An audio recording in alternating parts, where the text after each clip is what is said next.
But yeah, for the VOD, Tuesday was intentional why I didn't stream.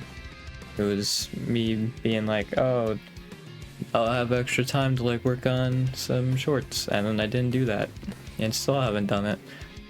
And then Wednesday I just completely forgot to stream, and I'm not joking when I say I think the main reason was because I was listening to Call Me Maybe, and I was too into it. So then, yeah, I just completely forgot I was streaming and all that. So yeah, that was just me completely forgetting. To be fair, probably wouldn't have had a whole lot to talk about.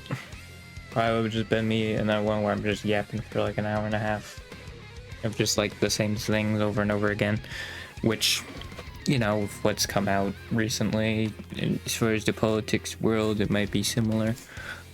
But yeah, I just completely forgot. Yeah, I feel like I had something else to talk about. Maybe that is the third thing, but I thought it was something more on the lighthearted side. I had like a third thing. I don't want to say the other thing yet, but yeah, I thought there was a third thing for me to talk about. I don't remember. God dang it. That sucks.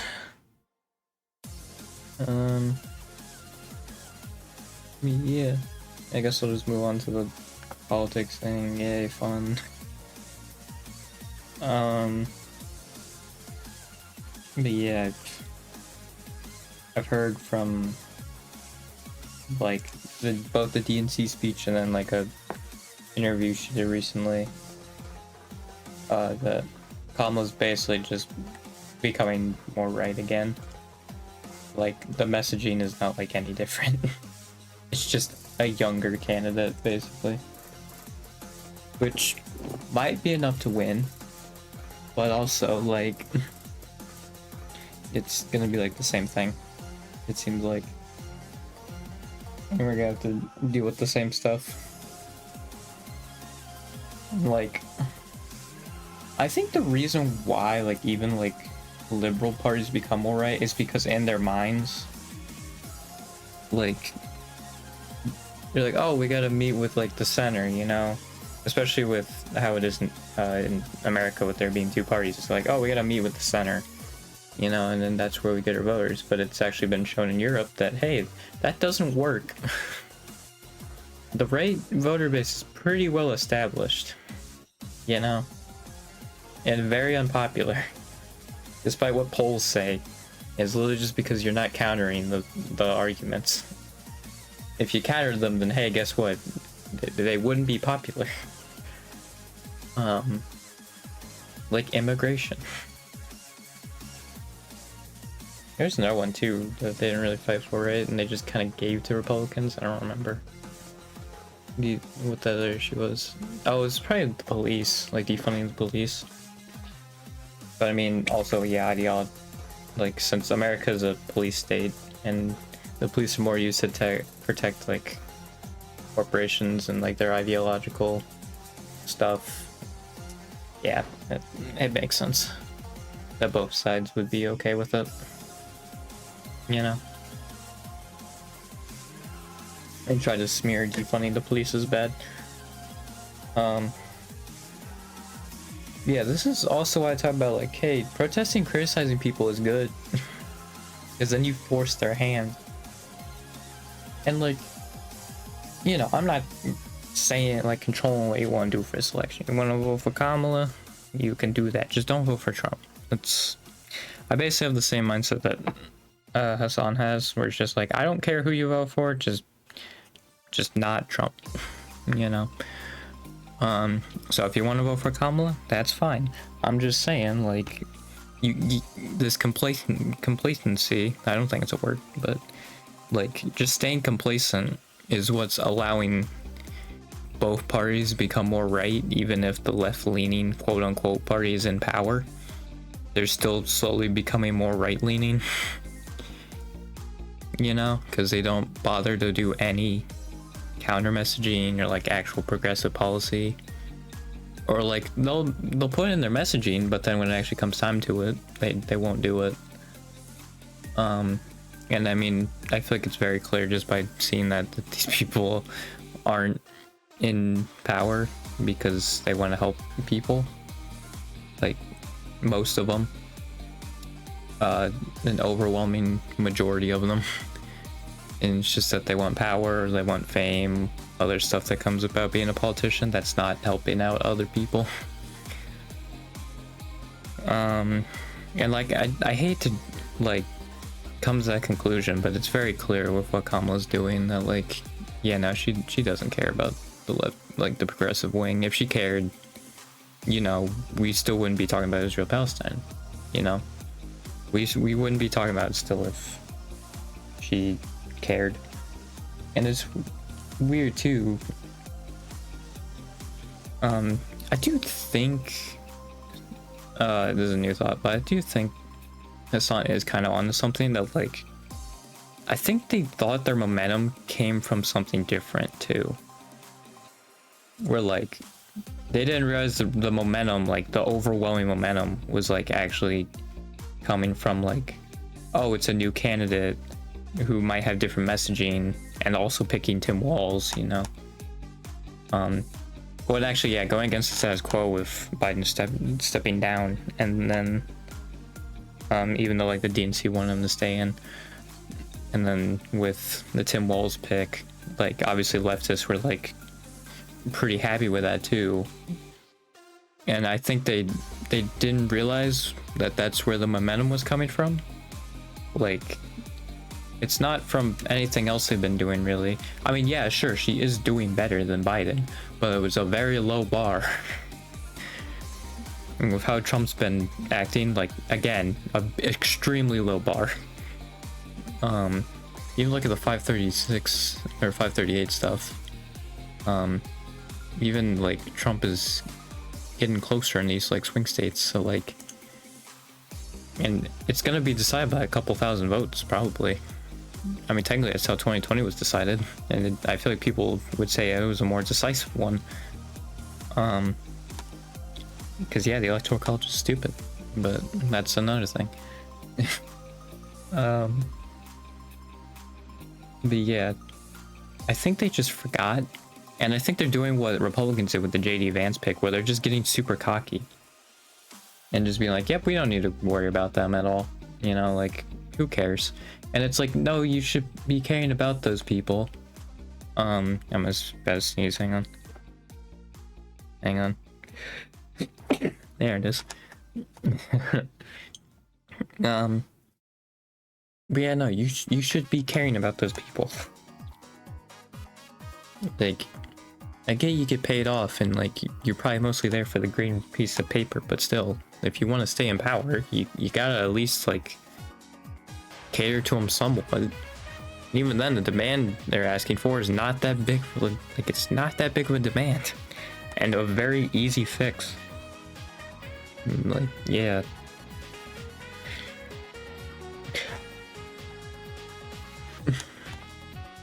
Hang on, I'm gonna look up the article that it didn't work in Europe. Center left parties trying to get, what is it? How would I phrase it? Center left parties, I guess courting right-wing voters. Let me see. Yeah, from this year, actually, January 10, 2024, from The Guardian, adopting right-wing policies does not help central-left win votes. Alright. I was transitioning from the like Google headline on Google to actually clicking on it. Yeah, it's this article. Social Democratic Parties alienate supporters moving towards the political center. So yeah.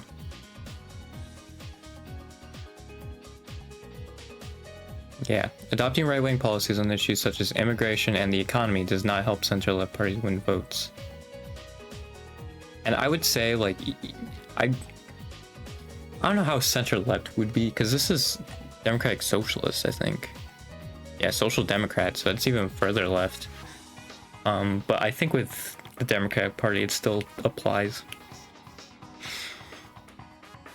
I think it would still apply, especially with like the Israel Palestine stuff, because it's also been noted in polls that like she would not lose any votes if she were to change her stance on Israel Palestine. She would only gain votes, so I think it's still true for the Democratic Party anyway. But yeah, it's they move towards the center, and yeah, it doesn't work. Is it gonna bring up the Labor Party for this? Because yeah, they're probably, well, Labor honestly is like right wing at this point. It's crazy. Oh yeah, Labor. Yeah, didn't do that. If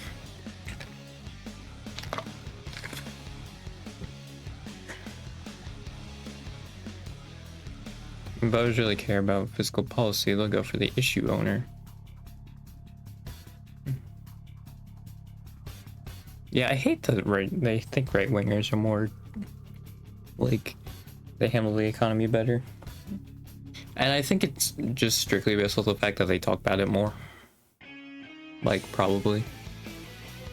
Or like they seem to have like a plan for their future, you know, for the economy. I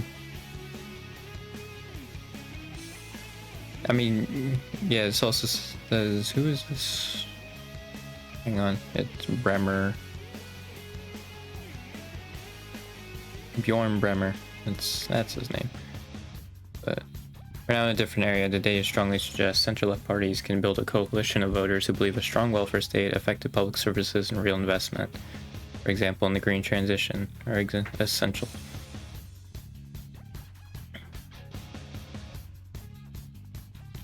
Yeah, but doing the opposite, it failed in 2010, and it'll likely fail again. Yeah. Because people see through it now. We're in an area, like an era now, where I feel like people are more educated than ever. So you can't really just lie. Lying doesn't work as well. Now, obviously, especially in America, there's a lot of liberals and people who will crap on the Republicans, and then like if you say anything bad about Kamala, it's a sin, which is stupid. Because again, like I don't care if you want to vote for Kamala, but like also understand there's a lot of flaws, you know, and especially with the era we live in for America, like for a progressive, like actually making their lives better, it's real bad. It's real dire. She's just straight up adopting right-wing like immigration policies and all that, and it's like that's really bad for like progressives, you know, if you want your lives to be better. And like obviously immigration doesn't necessarily contribute to your life immediately, but I'm just saying like that's kind of like the start of it, you know, or like the most obvious example of it. So yeah. And I don't know if I said it, but it was kind of going back around to the point of, again, if you want to vote Kamala, vote for Kamala. I understand Trump is terrible, and he would do a bunch of terrible things. I understand that. But also, I feel like once Kamala's elected, you should just protest and ask for as much progressive stuff as you can, and be fully honest with them and say like, I'm not voting for you, because there's primaries. Even if it's still like an incumbent president, there's still primaries, so you could just vote for someone else in the primaries, you know, and say, I'm not voting for you if you don't do this. Because I think Obama, it was still like liberal, but I think he did do some things that like once people protest for, he did give it. So like it does work. It's just like, yeah, I think that's the main issue with people though, and like why they don't want to say anything bad about Kamala, because then like oh, well, like, Trump is really bad, though, which, again, is not a great argument if you want to win people over, but it's like fear from Trump, and I can understand that. And it's why I'm saying, like, after Kamala's elected, go crazy. Do all this stuff, you know? You don't have to worry about him for another, like, 4 years, you know? We're fine. So just, like, ask for his stuff as much as possible. Primaries are so important, and I feel like people don't realize that because they're really the only way that we can actually get people that we want in office. And I do think part of it is people, like, some of those candidates probably don't do the best job of getting their name out there. And like campaigning, which I can understand, like, especially on like a representative level, they probably don't. And if they're like a nobody, probably don't have a lot of money to like get around, you know? So I could see it.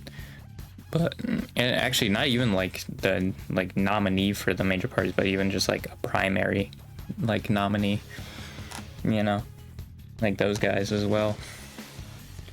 They're like, yeah, you gotta get your name out there if you're like running, because people recognizing your name actually matters a lot. You know, if people like see your name, they'll be like, oh, I recognize that name, okay, I'll vote for them. And like, is it stupid? Yes, but is it also kind of how this stuff works, especially in America? Yes. So like, you just got to keep this stuff in mind, you know? Like, I honestly could probably, if I was running for representative, go door to door, knocking on doors and being like, hey, I'm the nominee for representative, and we'll make your lives better. And just go through, because I actually kind of live in a somewhat small district, so I actually could probably theoretically do that, and it wouldn't take that long. I mean, I could be overestimating. It's very possible, but with how long the campaign processes are for like American like political office, like I feel like it's doable. And so yeah, just going door to door, getting your name out there, even just like organizing, because people I'm sure will also like recognize that. If you're like this organizer, you organize this thing. It's also annoying because like I feel like politicians know that progressive policies like works, like its messaging is very good, but they just will never follow up on it. Like obviously you have the squad and like Bernie, but like that's about it, I think. Like it's not a lot. Even like John Fetterman, which yeah, it was kind of a mix. Like people were like, oh, he was like, that was this like progressive guy, and then what happened? But the cracks were kind of there a little bit, you know. I saw some more news video on it, and yeah, it seemed like it was kind of like the cracks were there, like before there, and actually it seemed like Dr. Oz was like the main person who actually like was pushing that. But yeah, I'm just gonna go back to chatting because I think I'm pretty much done with the article. Yeah. Oh, and the quote is interesting though. The evidence clearly shows that they overestimate the electoral relevance of traditional white working class voters and underestimate how strongly their current middle class voters care about immigrants being treated decently and equally. Well, that's in Europe as well. So like I'm sure there's also like anti or like counter arguments to immigration over there. I guess in America there sure isn't anymore. And like that's what's so infuriating too, is because it's so easy to disprove, and then like I feel like immediately most people would like flip, you know. But it's just like we don't have any counter like messaging, or at least prominent, you know. So it just kind of gets swept under, you know, and just like what the Republicans are saying, which is a bunch of nonsense, is the truth, when in reality it isn't. and it sucks. Like, if only the Democrats actually ran on policy and not just be like, oh, well, you wouldn't want this guy to run. Well, I think it's because, like, yeah, it works. Like, it worked with Biden, you know, and if it's gonna work with Kamala again, like, just keep doing it. Like, they very clearly don't want to be progressive. Like, they don't want to get to the scary socialism, communism, or otherwise the corporations will be on the same level. We can't have that. Oh, no, no. So we're just gonna stay on that messaging until eventually we go to more to the right and we're as bad as they are. And then us as a country, like the citizens of a country, will realize, oh shoot, we're screwed. It's why, like I say, like the protesting, we should really be doing that, because it'll break the cycle, hopefully. If you just start giving progressive policy, that'll start breaking the cycle. Because we're currently in a cycle that's moving right, even though we have, like, you know, what in our eyes is, or in America's eyes, of like a left-leaning president, because there's two parties. In reality, no, we're just going more right, you know? So, yeah, it's very bad. Like, I think honestly, even if Kamala wins, I don't think the polarization is gonna recover at all. I really don't. Like, they're talking about that and they're messaging a lot, but I don't think it's gonna change. I seriously think the only way that would happen is if you actually become left-wing. If you just stay like liberal or like try to be centrist, like I feel like it only increases polarization and like creates more instability. Because like now you're alienating the left, and then obviously you still have the right party, like the Republican Party is the right-leaning party, and so like now the left doesn't have any representation, so now they're gonna become unstable and demand stuff and protest, which they're already doing. And so yeah, it doesn't do anything, because here's the thing, liberals probably aren't going to protest. You know? So like, if you want to not have political unrest, you know, you go more left and become more progressive, so then those people get the demands they want, you know? And popular demands at that too. But again, they clearly don't care, or otherwise they would run on that stuff. You know, Medicare for all, like, and I think, was it for like dental, like optical eyes? There's a third one in there too, I forget what it is, but like for that, you know, taxing the rich, which I don't think Kamala's really gonna be doing. I don't think she really mentioned that anywhere in her economic policy. You know, like, all this stuff is super popular. It's why Bernie's popular, is because, like, not only does he say that stuff, but he actually believes it. And I'm sure he's made efforts to, like, at least get, like, the ideas out there, you know? So, like, that's why he's so popular. And, like, one of the most popular members of Congress. Like, it's insane.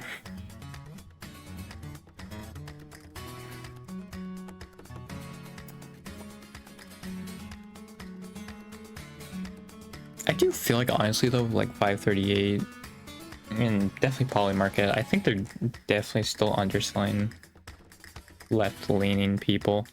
Even though there's like, oh, the enthusiasm's higher for like leftists and all that, I think they're still underestimating them.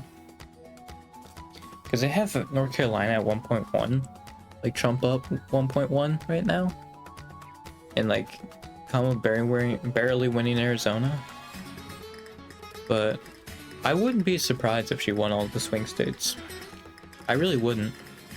Even though she's basically like reset back to where Biden was policy-wise, and even like messaging-wise, I still wouldn't be too surprised. I mean, if she wins the same states that Biden did, like, I mean, that also just makes sense. But I'm sure, like, her enthusiasm is probably higher than what Biden's was. Like, Biden's voting enthusiasm was, like, even in 2020. I look up, like, Democrat voter enthusiasm 2020. This is from 2024. I think this is still the 2024 one. This isn't from 2020.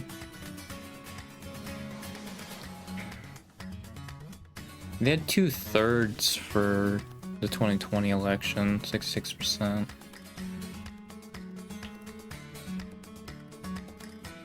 Oh, Gallup found that 54% of Americans were more enthusiastic about voting this year than previous elections. That was actually before Kamala was the nominee, because that was in April.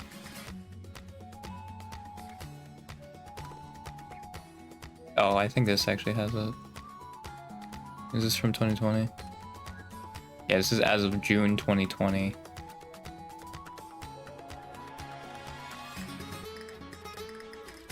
Wait, is this 2020 compared to 2016?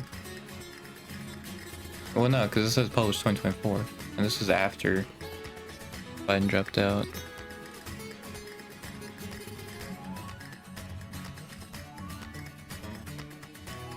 I mean, yeah, 54% more. Yes. Oh, the survey actually happened when Biden was still in the race, because June 6th, June 7th. Wait, this is 2020. Yeah, no, this is the 2020 election. I thought so. It just was like... There was a published thing and it said it was published in 2024, but yeah, no, this was 2020. And our business has become way bigger than just... So yeah, no, that makes sense. Chase for Business was there with us from the beginning, with everything our business needed to get going. Get financial guidance from bankers in your community. Yeah. Digital tools, all But I also wouldn't be surprised if Kamala wins the popular vote by over 10 million. Because I think Biden won by like 7 million, right? Or 8 million. Like, it's insane that Kamala's percentage of winning the popular vote is only like 72 or something like that on Polymarket. I feel like they're very much underselling Democrats.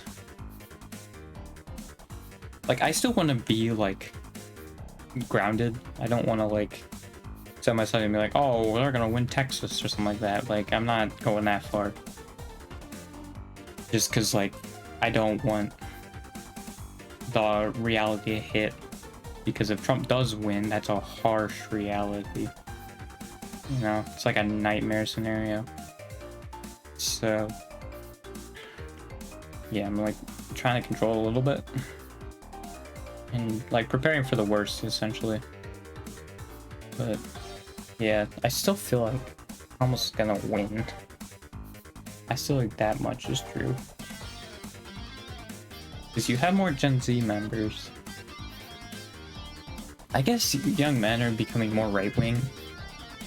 I think Hassan also is probably like right that it's more due to like content creators that are right-leaning, and also like all the stuff that's associated with manly stuff or like masculine stuff is like right-wing too. Like, it's become very much right-wing. That's also a problem.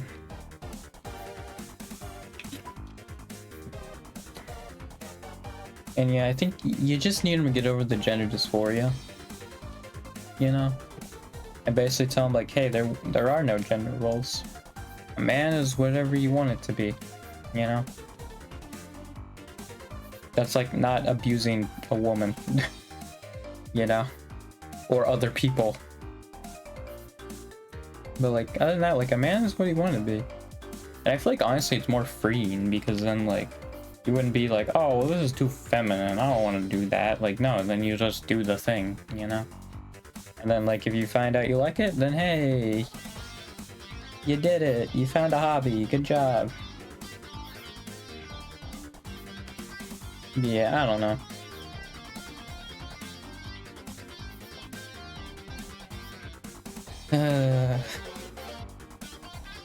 I feel like I'm just more annoyed about this because this is like my physical prime I'm about to get into. You know? And like, I have to deal with this. God dang it, man. I mean, I guess to be fair, America's probably always in some way been like this. I mean, maybe not before Reagan. I'm sure before Reagan, a lot of that stuff was there, and then Reagan made it significantly worse. But yeah. If only they would undo what Ronald Reagan did. That'd be great. Except they don't do that. Because money. That's why. And helping corporations get more money. It's never about helping actual people and human lives. It's all about that green piece of paper, baby. Heck yeah. Like, it's so dumb. It's the same thing with foreign policy too. It's not to do anything with human lives. It's entirely based off of money. That's the whole point of wars. Like, it's why we're starting so many wars like recently. It's because we're a crumbling empire and it's the only way we know how to make money. Or like making it domestically, no way. That sounds lame. Let's just start a bunch of wars and just end a bunch of people's lives. Because why not? You know, we need the money. We're a falling empire. It's stupid. And like, oh, let's start another Cold War with China. And it's like, what are we doing? Like, we should be making sure like people are safe. That's the point of the government. It's to help people and make sure they feel safe and all that, you know? It's stupid. God, I hate it.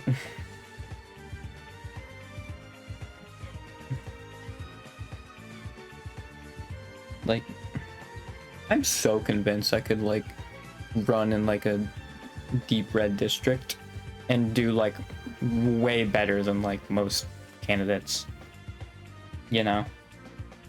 Like, if I just like went out, took the time to like go door to door with people, talk about what I'm doing, you know, and, you know, stick with my views. I think like if it was like a plus 30, plus 20 district, I think I'd still lose. But if it was like a plus like 15, plus 10, I think honestly I could win. I could flip that. I honestly think I could swing it that much.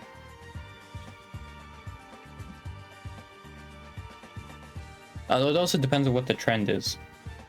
Because I think in today's day and age, more rural areas are becoming more right-wing than what they used to. Which I'm not sure why. I might look into that. Why are rural areas becoming more conservative? Well, this is just in general, I think. Technological advances in agriculture during World War II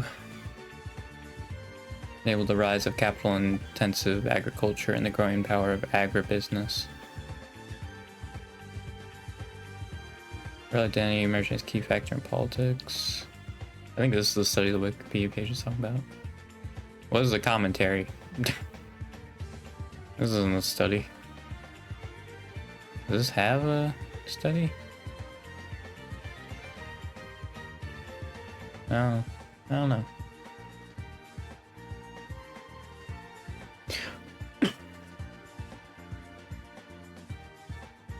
Yeah, growing common identity even across varied and far-flung rural America adds to our political, cultural divide.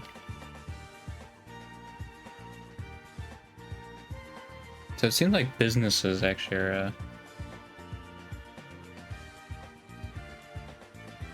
part of it. I do think it's also because, yeah, you're around less minorities, so, and studies have shown that if you actually are around those people, you are less prejudiced. Imagine that. So yeah, there's also that part. Yeah, rural America is whiter, older, and more religious. Rural identity independently adds to Republican support.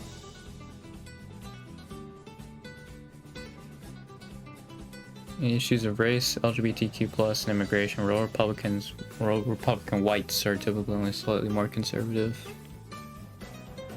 Their suburban and urban Republican counterparts and their news consumption patterns are distinctive either. Huh. Donald Trump did not create this identity. Ow, my heel. That hurts. You know what, I'm gonna show the article. Just because, I mean, I'm just reading the article. So I like show it. Trump's rhetoric supercharged resentment angle of this identity. 2016 and 2020 were all about identities colliding across parties. Politically energized role our identity already existed. Sarah Palin.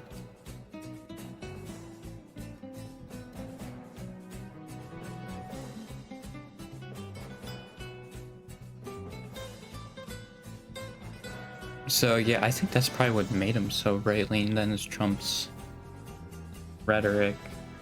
Because yeah, he didn't create it, but I'm more looking to why it became more right-wing. So yeah, it does seem like it was to do with Trump and his rhetoric of putting people on different sides, one side or the other. Overlapping group and party identity means people use identity-based filters to view politics, see a group as winning or losing. Groups contending worldviews mean others aren't just wrong on policies, the other side causes problems that policies need to solve. Remember, it's right in the American way of life for Republicans and Democrats. Republicans see America changing to reach its promise. That's not how Democrats see it. They also would like to pretty much keep it the same. In fact, I feel like it's honestly kind of the opposite. I mean, I guess like the line that they're saying for Republicans and like Republicans' eyes is true, but I feel like it's both of these refer to Republicans. You know? Identities collided in 2024, things seem grand. Way forward is to separate identities from resentment by reframing the actual problems driving them. Yep. This is an Indiana paper too, which is very interesting because obviously Indiana is a safe red state. This is very interesting. This is like a news article too. It's not even like a, I don't think it's like a college. That's also interesting. You know, like Indiana of all like states has a thing on this. Like now in rural areas in the Detroit area of my youth, economic dislocation, population decline, and drug addiction were vivid crises. Were typically categorized as racial issues.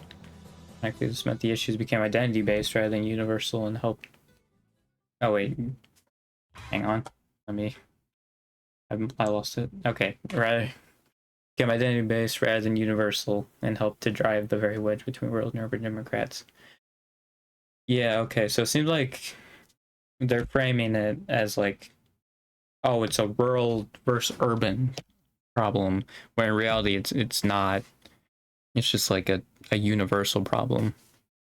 But like, oh, Trump's framing it as a rural and urban problem. I feel like Tim Walz honestly could combat this because he was in a rural area. I think he's done a little bit. So yeah, I feel like they would get more rural voters if Tim Walz kept up the messaging he was doing. I could definitely see it. Hang on. I could definitely see him doing that. Like having it look better in rural areas. Because yeah, I do agree. I think that is the issue of categorizing these issues as rural and urban, when in reality they're just universal. But this real identity research indicates that the actual underlying issues that drain quality of life from communities are affecting everyone in big cities and small towns. We avoid the heavy policy lift on inequality, immigration, addiction, all while politicians avoid these issues trigger other citizens based on less salient, sometimes even bogus culture war issues that inflame identities and polarization. Yeah. I mean, that's just the thing that Republicans do, though. And like, once you say like that stuff is weird, then they got nothing, you know? Then like when you actually do like the progressive economic policies, they could become mask off, and you're just like, oh, but the corporations and all this stuff. And then you realize, oh, they're just for the corporations, you know? When you actually push that progressive policy, you see how these people actually are. And it's another reason why it's so frustrating that Democrats just like are moving towards center and are becoming more right wing, because it's so easy to like win. Even Hassan was like, it was something along the lines of like, even if you're just like progressive, like this would be a landslide. Like, but like you're throwing it away because you're not bringing in your progressive voter base. And also with this, it seems like if you just say it's a universal issue, it's not a rural urban issue, it's a universal issue, we're all suffering from it, then that's going to help a lot too as well. Like, it's a shame, you know? Because like looking at all this, it's so easy to counter, and they just don't do anything. Like, it sucks.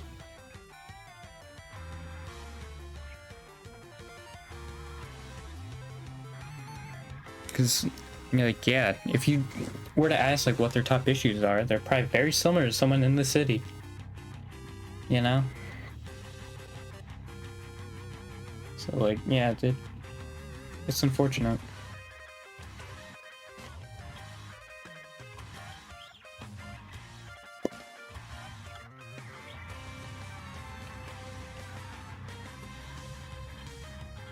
Bipartisan Chips and Science Act and common views on Chinese tariffs by both presidential contenders recognizes the offshoring rural communities and her industrial American rural and urban areas.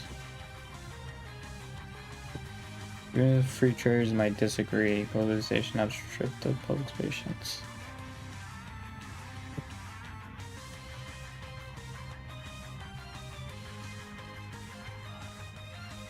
Is that like an anti-China thing? Is that like... I don't know, because like it needs to be like, it needs to spell out for me, because I can actually can't understand from that. I think it's saying that the Chinese tariffs are good.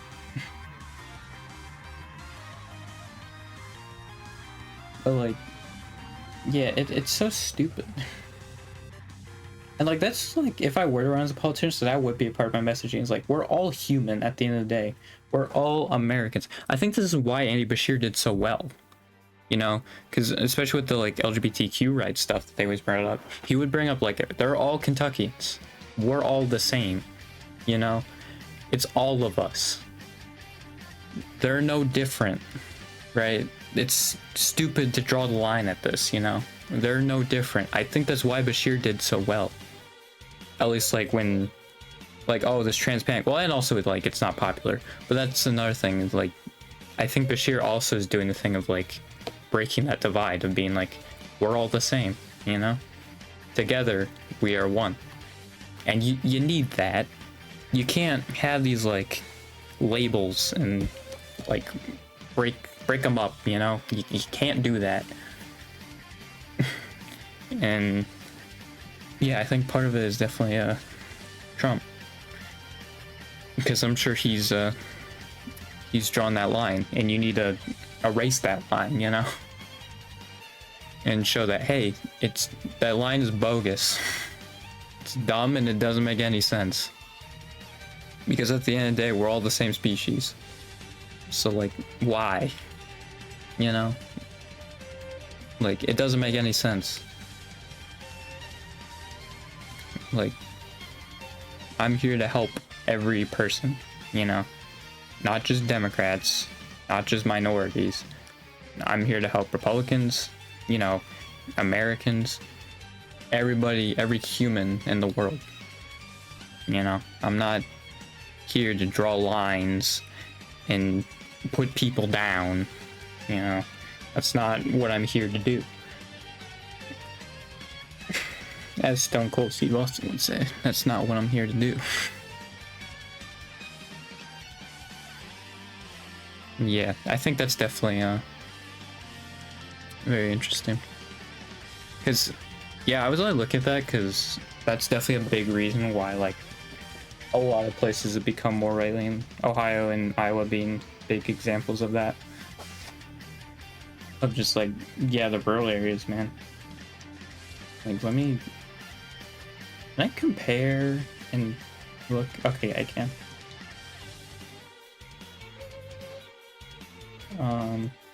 Why is it not working? Oh, maybe I can't do that. Can I not do that? Oh yeah, no, I can't. Shoot, I wanted to do that. I really wanted to do that. Well, also this isn't updated correctly. I'm gonna refresh. Maybe I'll fix it. Oh god. Okay, now it's not loading the map. Oh, custom, that's why. Pair, past elections. Like 2008, Ohio has gone up 12 points more Republican since then. Hawaii's gone up 15. You know. I wish I could look at the individual counties. That'd be nice, but it doesn't look like I can. So I'm just gonna look at, like, I'm gonna have to just switch between these two. I keep switching back, but, like, I'm looking at Ohio because I'm sure it's, like, a big example of, like, yeah, like, there's so much more counties that are blue, even, like, 2012, when Obama won. Because, yeah, it went from 71 to 17, which, again, is still, like, it's still a lot, but, like, even, like, this was a close county, this was a close county. Like, that was a close county, that was a close county, that was a close county. Like, right, you have these close counties, regardless. And then you go from here, and, like, you basically have that. And even then, that's not great. But, like, other than that, you have, like, Toledo, Columbus, Cincinnati, which even then, like, that wasn't... I feel like that's a lot lower than you want for, like, Cincinnati. Cleveland. I think one of these is Akron. I don't know my Ohio geography that much. Like, I don't remember what's here. Is that Youngstown? Might be Youngstown. But yeah, it's, like, basically the big cities, right? And then 2020 was even worse, right? Like, you have all of these that are just safe red, deep red. And even these, like, aren't super close. Like, they're closer than the other ones, but they're not ridiculously close. So, like, yeah, even if you just look back, 2004, even John Kerry, when it went more Republican, which even then, yeah, Cincinnati also. Yeah, I think Cincinnati's become more blue. Well, that's the thing. I think that's the general trend that's happening in America, is that the cities are becoming more blue, but the rural areas are becoming more red. So in a state like Ohio, where it seems like the rural population makes up a lot more of the voting bloc than, like, city voters, then yeah, Ohio's going to take a huge hit and make a massive shift. Especially in, like, 2016, when you see such a massive swing of, like, a lot of these rural counties. Because I'm sure if a lot of these, like, even a lot of these went from likely to safe, like, that's a big change. I wish I could see, like, the divide, like, a lot clearer. Like, yeah, this went from a safe district to a tilt. And it seemed like it was decided by, like, 2 votes. Can I see, like, specifically what that vote was for there? Or was it Lorain County? Like, that's crazy. Lorain. Okay, let me hang on. This is Hillary's votes, and that's Trump's votes. Okay. So Lorain, yeah, it was decided by, like, 100 votes. 200, pretty much. Like, that is small. That is very small. And so yeah, like, and it went from that to like safe all the way down to that. Like, that's a big swing. Like, let's go to 2012 and see Lorraine then, you know? Like, Lorraine, 81,000 to 60,000. Like, yeah, that was like 20,000 votes. And that adds up, you know? And like, that's just looking at one. That's just looking at one county. Look at these likely ones. Gone. That went from a likely blue to a safe red. That's a big swing. These are giant swings. Like, it can't go unnoticed. These were likely blues, a safe red. Like, those are huge swings. And like, even if I just look probably at comparing these, like 2016 and 2012, yeah, plus 11. And even Iowa, which seemed to be like more of a in the swing state area, plus 15. Like, that is huge. That change. I don't know why I did that. But like yeah, that was an Obama plus pretty much 6 state. And it went plus 9 the next election. Like, I'm sure the counties are even more damn in Iowa. Yeah. I mean, 38 to 61 turns into 93 to 6. That's crazy. Like, that rural divide is insane. And I feel like if you, once you bring up that rural divide more, it does just bring more division. Like, that, it's just a crazy difference. Even this was plus 16 Obama. Trump won that. He won that county. It's like, this entire half of Iowa was like, for the most part, blue, you know? And there wasn't really a whole lot of close ones either. It was really just like these. Oh, there was a tilt one here. Okay, there's a tilt one there. Like, that's such a massive swing. Go from 52% of the vote to 42. Drop 10 points. Like, that's crazy. Well, actually, you dropped, how many, well, it was a safe margin, actually. It was a safe margin you dropped. You dropped 15. Like, that's crazy. I think that's why for, like, a state like Texas, it's becoming more blue.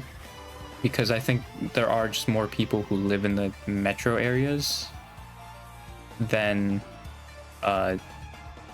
well, I think it's a mix of, there's more people living in metro areas than rural areas, but also there's a lot more counties that have minorities in them compared to like Ohio or like Iowa, right?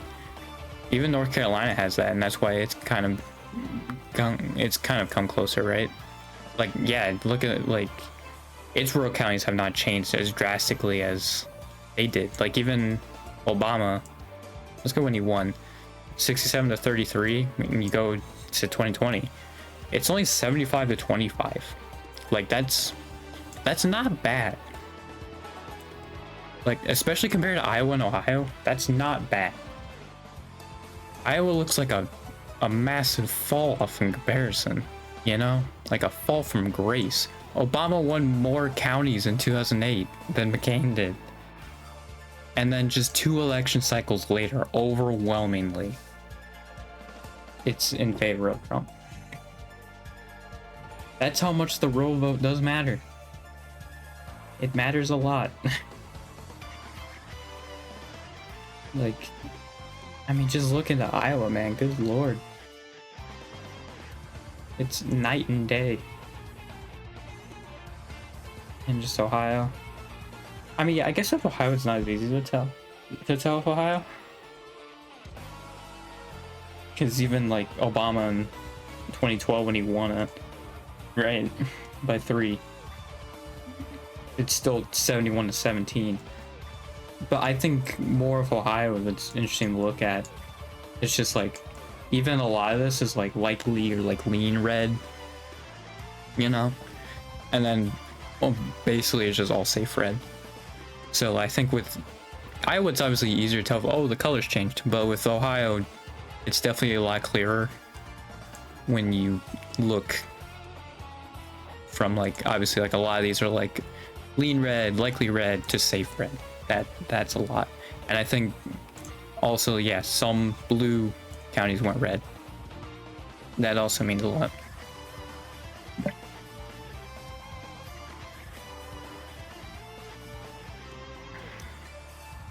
And so, yeah, I think it's very important kind of just like win back that divide, you know? It's very important. I mean, look at all of these margins of victory, dude. They are overwhelming. These margins of victory. Like, it's insane. I think this is Dayton, Montgomery. So even like Dayton went red. Not in 2020, but because again, I think the cities are becoming more blue because Cincinnati also went from likely to safe.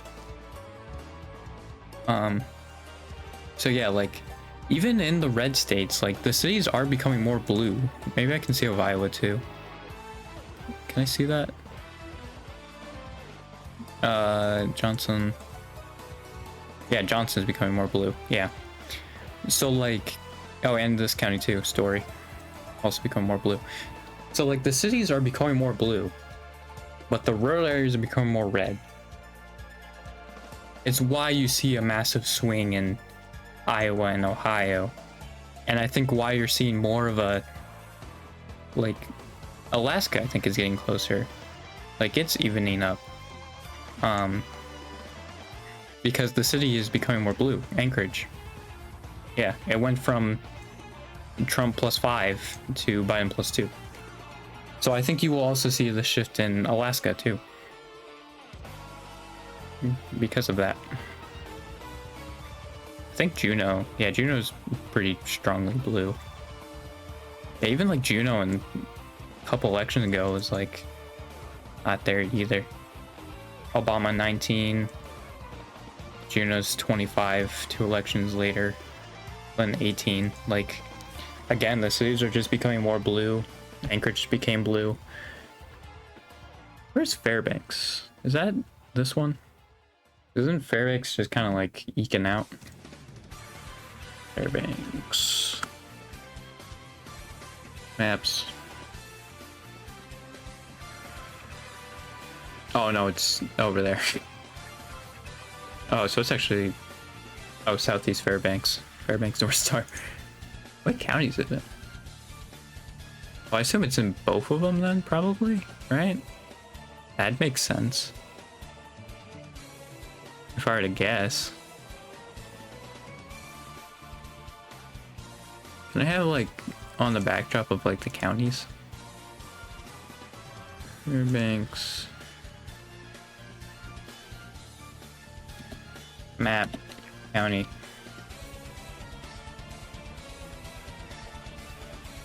Okay, it's in Fairbanks North Star. Cool. Alright, got my answer. Yeah, Fairbanks North Star +14. +20, yeah. Fairbanks is also... It's getting closer too. It is obviously really far away from getting there. But, like, Alaska, I think, is definitely a state more of, like, its cities will definitely determine the election. Even though, like, Anchorage is +2, but even then, it's, like, not that much, obviously, because Trump won it by 10. You know? I'm sure also, like, a lot of these, like, blue counties, that, like, overwhelmingly blue, are probably very small, too. And they're probably, like, Inuit populations, if I were to guess. So that's why they're overwhelmingly blue, but they're very small.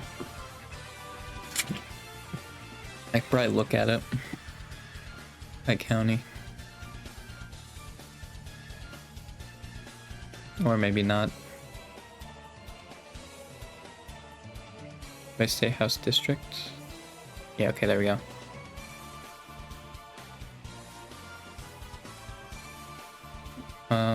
Like, well, they're about the same, actually. But yeah, I guess there are more counties that went Trump than went Democrat. Actually, I can just look at it. Oh no, Biden won more. See, I know Trump districts actually were more. They have more people. I'm sure also the voter turnout is probably not great with. Well, I don't know if that would matter. I don't think it did. It's like it does matter, but oh yeah, Trump won the North Pole by a lot. That's probably not helpful for him. How did he win by? He probably has it in there. Oh yeah, it was still like 30,000, 35,000. But I mean, North Pole definitely did not help him out there. That's for sure. I didn't even realize Jesse Ventura ran for the Green Party in 2020. That's crazy. Yeah, I guess it's just like the margins as well. I mean, I don't think it's as noticeable.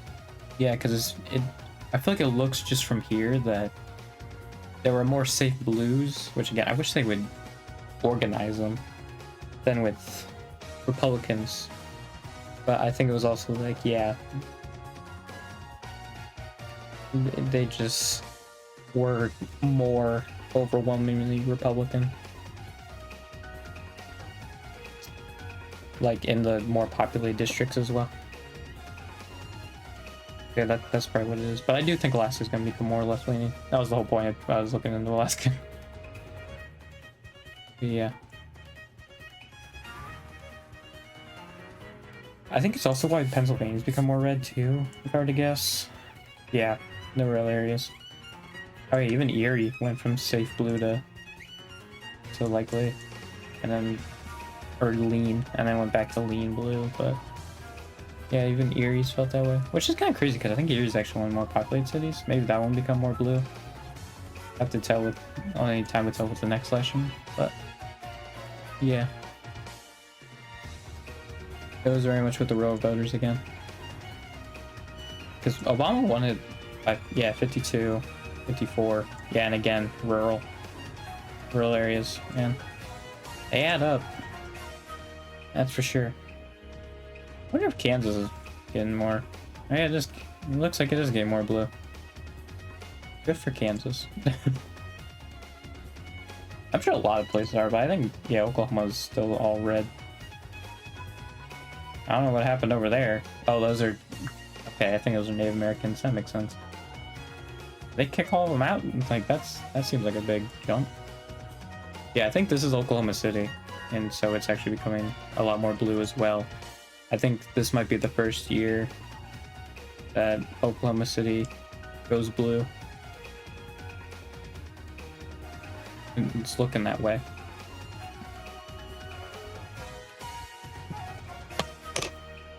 Yeah, Oklahoma, I feel like is another one where it has a lot of its population in one city, but also, yeah, Oklahoma, I think is just in general so overwhelmingly Republican that it kind of counteracts it.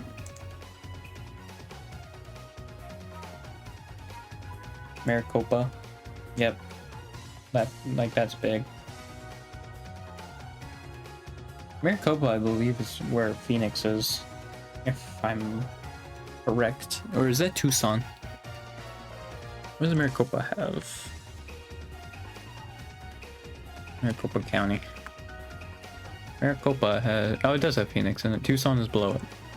Oh, so I assume in this district. Yeah, I'm surprised that... Well, Phoenix is one of the fastest growing cities. I think it has been for a while. So I guess it makes sense that it's just now recently started to gain steam. But yeah, that is interesting. And then, yeah, for Nevada, it's like entirely based off of Clark County.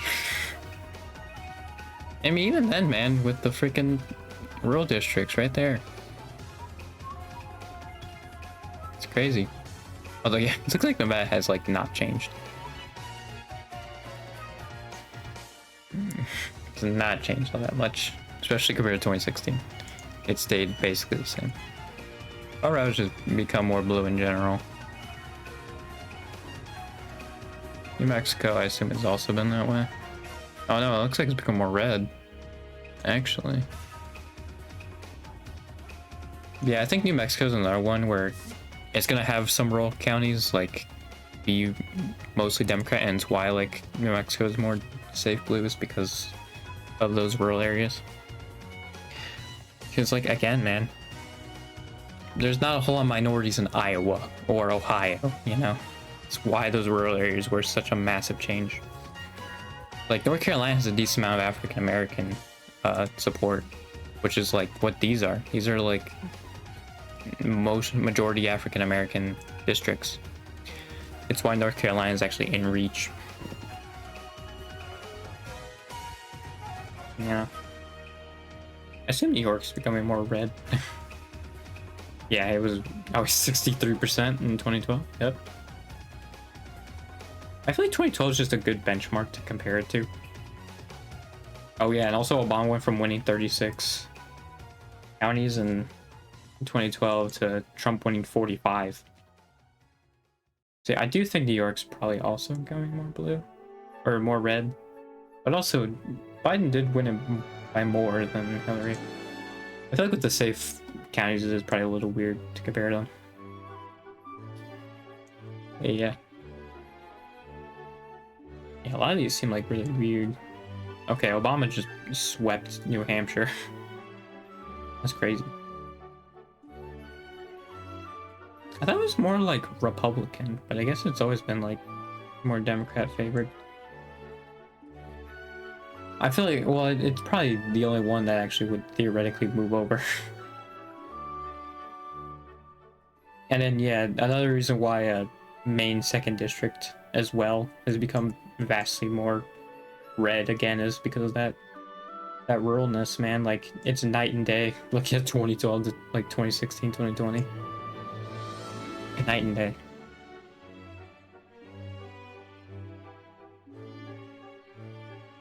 Yeah, that's... I feel like it's just something that these people should look into, you know? 18-point swing, Jesus. That's a pretty big swing, I'd say. Yeah, it went from likely blue to likely red. That's crazy. Yeah, Maine's 1st is becoming more Democratic because, again, like, city. Same with district, 2nd District, because that's where Omaha is. I think 1st District also, yeah, 1st District also is getting less tight, or more tight, rather. Opposite. Yeah, Douglas, I believe, is the 2nd District. And Lancaster is getting more blue. What does Lancaster have? I'm curious about that. Lancaster has... Ah, it has Lincoln.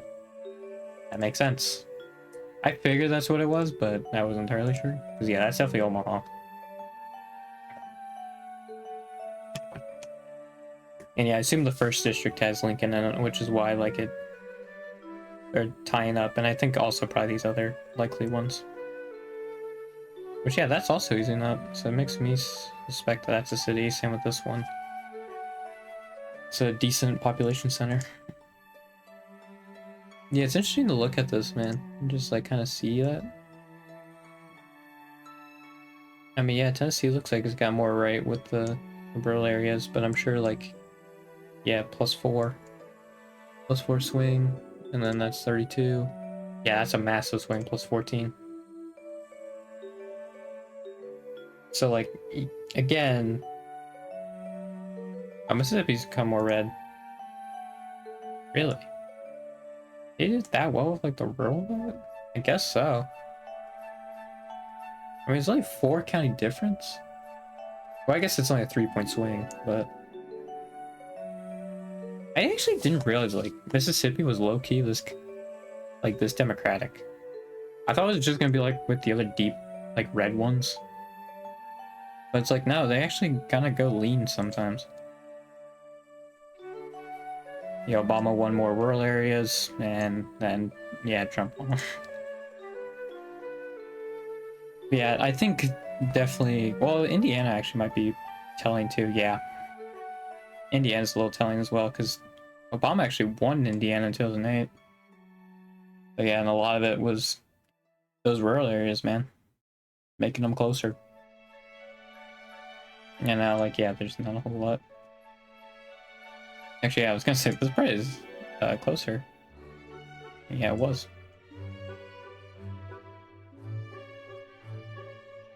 Yeah, you gotta get the rural voters, man. You can't underestimate the rural voters. My English was bad there.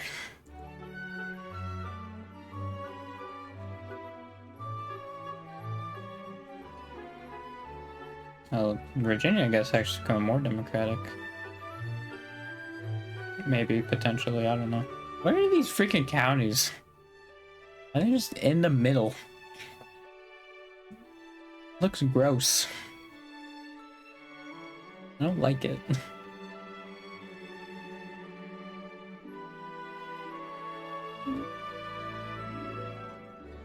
Actually, but I won the same amount of counties that Obama did in 2012. Well, yeah, I think he won it by more, didn't he? Yeah, that makes sense.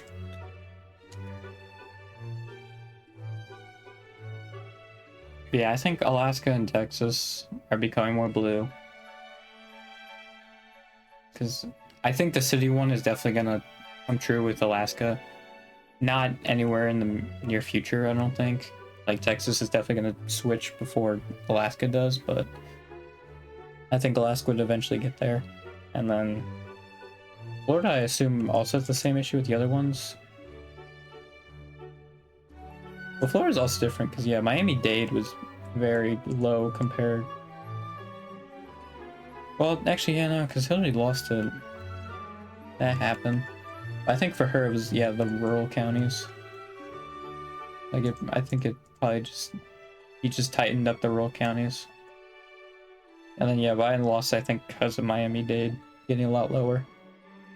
Which I assume Miami-Dade is mostly minorities. Let me look at Miami's demographics. Oh yeah. Huh.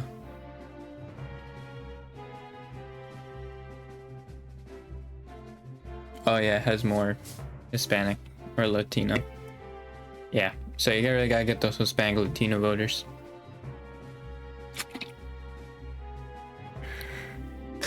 Yeah, there's not a lot of white people there. I feel like it's actually even more surprising than they're a lot more likely to get it then. That's... Well, I think Kamala is winning Miami-Dade by a lot more, like, back to where it should be. Again, I think it's because of the Hispanic vote. She's getting that back, but... Yeah. The thing is, though, I just feel like it's not that hard to play politics in an election and win. And I think it's just because of how the Republican Party is now. But, like, if you're a Democrat, it's not that hard to win. Because you already have those people who would just vote because they don't want the other guy to win, right? But if you just play it with... and go along with... I'm done with it. But if you just go along with, like, hey, we're all the same people at the end of the day. Like, we all want our lives to be better. You know, we gotta break this, like, divide that we have, like, that's not there.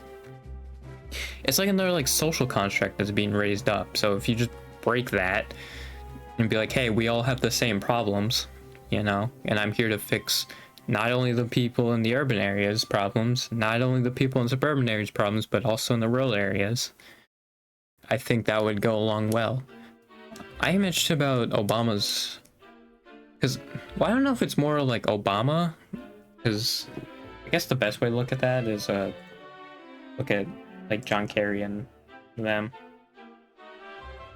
Because, yeah, Gore also seems like he did decent in rural areas. I mean, they definitely did better in recent years, so I think it was more Trump than it was, like, Obama for the rural areas. I'm just gonna look up Trump rural rhetoric.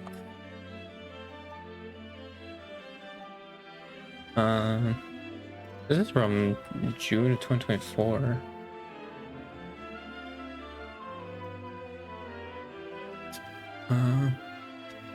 This is from 2016 of Vox. I did not set out to say rural resentment of elites, but that's what I found.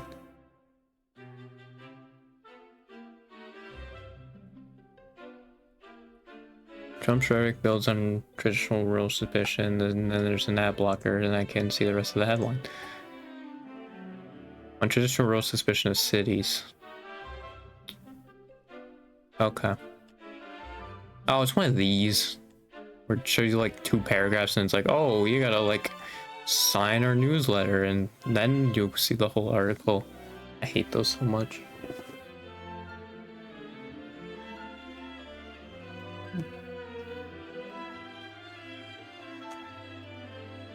Yeah.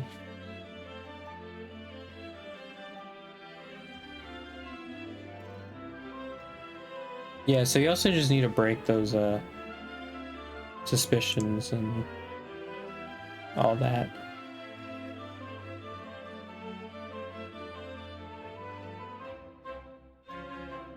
Cultural war rhetoric is raising public support for clean energy. Awesome. That's nice.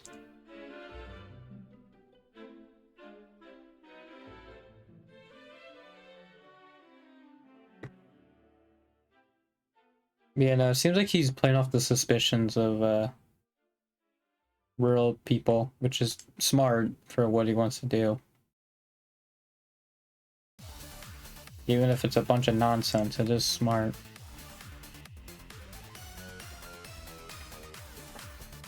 Yeah. I was actually thinking about playing a game, because I didn't think I would like talk about this for that long, but I kind of then got into like the role thing, and yeah, then that took up like an hour in the divide. But I think my point is just like, it's not that hard to win, you know? Like, oh god, I'm yawning. Like, I feel like it's not that hard, just strictly based off of like,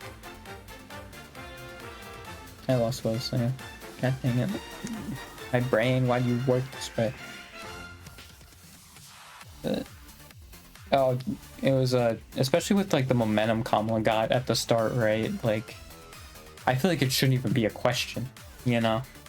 Like, even in a like electoral college world, it shouldn't be a question.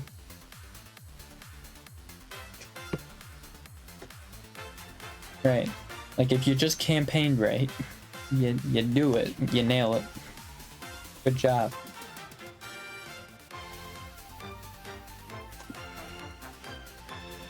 And like, I feel like we're gonna move more into an era where vice president won't really give you that much of a boost in a certain state or area, you know? Unless they're like really popular and like they like them, obviously. Like Tim Walz is one, but also he's in Minnesota. But his reach could probably extend further for the Great Lakes region. But yawning again, man. What the freak? I guess at least it's happening now, not during the entire analysis. Oh well. But yeah. That's kind of how it is. Oh, did the music stop again? Probably. Yeah, it sure did. Okay. Yeah, I didn't check that either because I was very much engrossed in this, and I'm not listening to the music, so that also happened probably.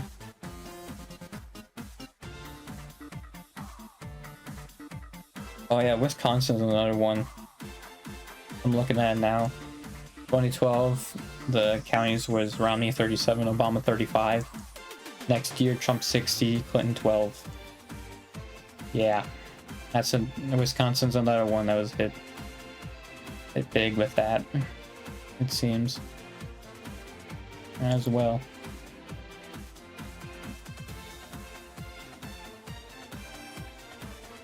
So yeah.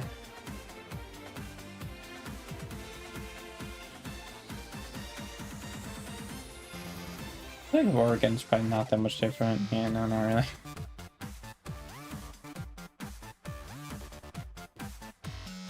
Ooh, what I guessed.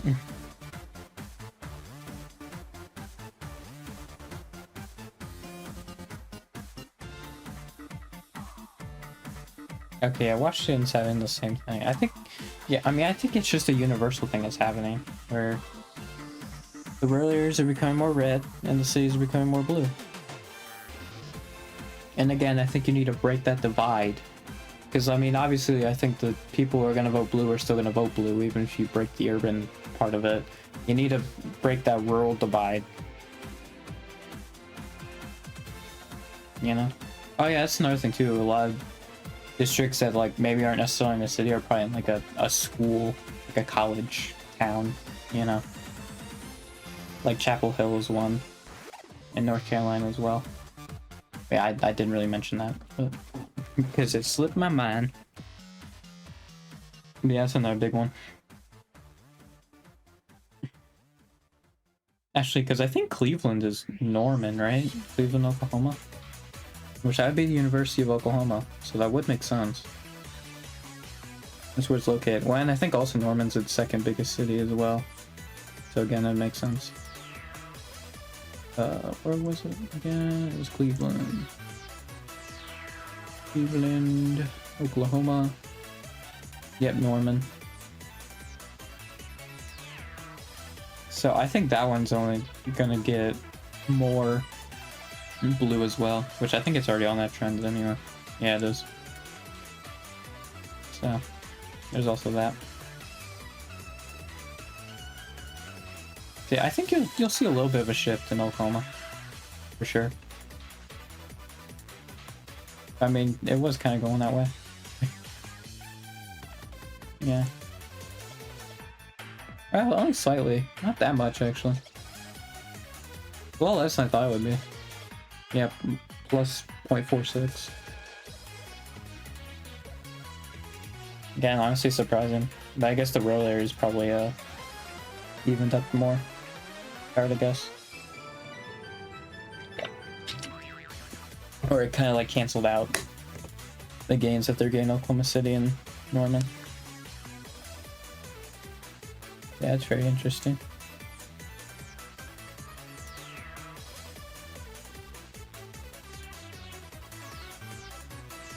Yeah, it's like almost an hour and a half.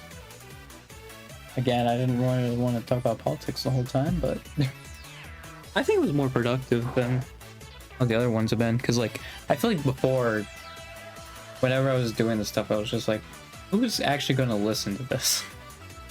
But I feel like this is more, like, productive and more valuable. I mean, maybe that's just me, but I feel like I personally enjoyed it more.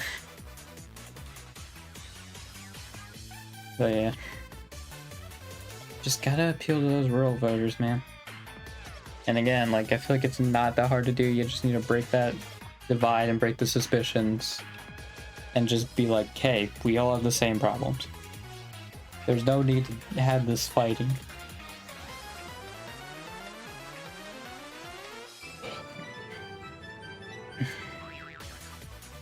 Yeah, I was yawning again. I went quiet. Yeah. That was why. Yeah, when's the last time I played a game on stream? It was two streams ago. That was a week ago at this point. Whoops. Again, I did not mean to stream only 2 times this week. That Wednesday, I just completely forgot. Yeah, also the third thing I was gonna say, and I remembered it, like, weirdly when I was still talking about this, was that I am on, like, what is it, like 5 hours of sleep? And, like, not even good sleep at that either. Like, not really good sleep either. I could not sleep. And so I went to bed at like 3. Well, actually, I went to bed at like midnight, couldn't sleep. So I was like, oh, maybe if I go on my phone for a little bit, I can sleep. Which I'm pretty sure studies are showing it doesn't work out like that. but like I've at least felt more tired when I did it before. But yeah, I didn't do anything there. Couldn't sleep because I felt like I had a headache the whole time. And then I just woke up, had some water, and that seemed to deal with it. But also, it seems like when I'm having more water now, like my throat, like it feels like I'm more thirsty. It's weird. Like, I feel like it's me being more sick, but I don't think that's true. Unless also you feel thirsty if you drink too much as well. I don't know. Maybe that's the case.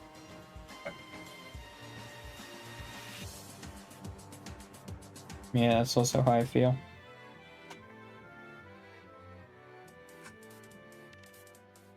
I think I'll save the lighthearted talks for later, since it's literally at the hour and a half and this whole thing was just literally a politics thing.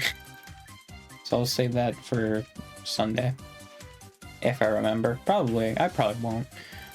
But yeah. We hit the hour and a half point on Twitch, not on the VOD, because it's a minute 26, but yay! At least this one will be a little easier to skim through clips, because I at least switched it over a couple times. That's at least like a little bit nicer. But yeah. Anyway, time to do the outro. Bam, there we go. And then all platforms, Firewall6464. I should just also put that as a command.